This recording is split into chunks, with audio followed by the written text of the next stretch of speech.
This is Staff Sergeant Burrell McDavid for this week's Man on the Street. In remembrance of September 11th, we asked, where were you on 9/11?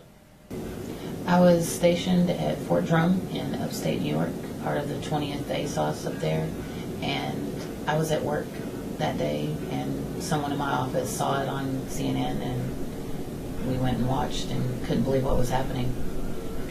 I was actually at home in base housing. I was in Yokota Air Base, Japan. That was my first duty station. Belonged to the 374th Air Base Wing. I remember sitting in shock watching the events occur on TV. Well, I was in New Jersey. I flew in on September 10th with my family, and our bags got lost at JFK Airport. I was on the phone with JFK trying to locate my bags. When the phone went dead, I looked on Good Morning America to find that the World Trade Center had been bombed. And at that point, tears flew down my eyes, and we had to regroup and find out what we were going to do, the food that we were going to get for our child at the time, who was only 6 months old. And I was able to get through to the airport 2 days later, who told me to come pick up my bags that Friday from JFK. Once we still got to the airport at JFK, there was smoke surrounding. You could see it was like going to California. It was smoke fog. It was definitely bad.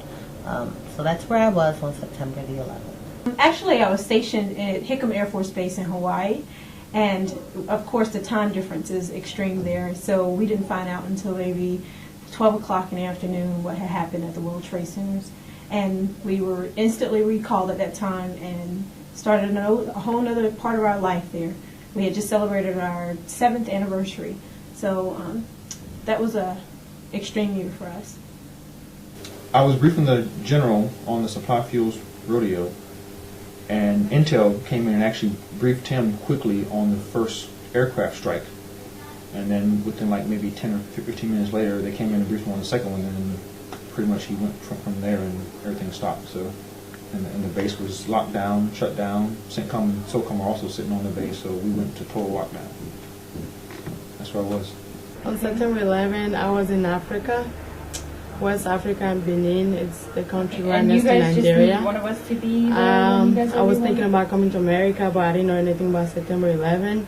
But I knew my dad was here, so I didn't know which state he was in. I didn't know which state the attack was. Okay. So I thought he was one of the people who died. So I was glad when he gave us a call and said he was okay and everything was fine. Pretty much what you need. So that's where I was.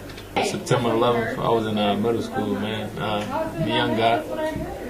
I actually was in like 3rd grade, and my parents actually came and got me. And like I didn't know what was going on, but when I found out, I didn't know how to react. So. I was in high school, freshman in high school. I was actually in religion class. My religion teacher, who I can't remember her name, put the news report on TV. And it was pretty crazy. Our principal sent us all home, and I lived in New Jersey at the time, so it was kind of close to New York City, and it was a really big deal. And that was your Man on the Street. And where was I on 9/11? I was at my first duty assignment, AFIT, at Wright-Patterson Air Force Base, setting up the studio for a class.